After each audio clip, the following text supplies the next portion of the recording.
ओम शांति। अब लगन की अग्नि को प्रज्वलित कर योग को ज्वालारूप बनाओ। இப்போது ஈடுபாட்டின் அக்னியை தீவிரமாக்கி யோகத்தை ज्वाली रूपமாக ஆக்குங்கள்।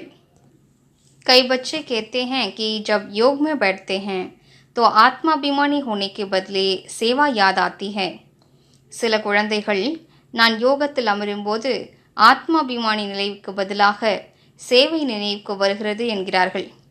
लेकिन ऐसा नहीं होना चाहिए, क्योंकि लास्ट समय अगर अशरीरी बनने की बजाय सेवा का भी संकल्प चला तो सेकंड के पेपर में फेल हो जाएंगे। ஆனால் அவ்வாறு நடக்கக்கூடாது। ஏனென்றால் கடைசி நேரத்தில் அசரீரி ஆவதற்கு பதிலாக சேவையின் எண்ணம் ஓடினாலும் கூட நொடிக்கான அந்த தேர்வுத் தாளில் ஃபெயில் ஆகிவிடுவீர்கள்। उस समय सिवाय बाप के निराकारी, निर्विकारी, निरहंकारी और कुछ याद नहीं।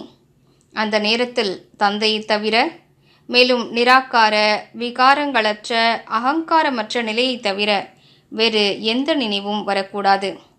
सेवा में फिर भी साकार में आ जाएंगे, इसलिए जिस समय जो चाहे वो स्थिति हो, नहीं तो धोखा मिल जाएगा।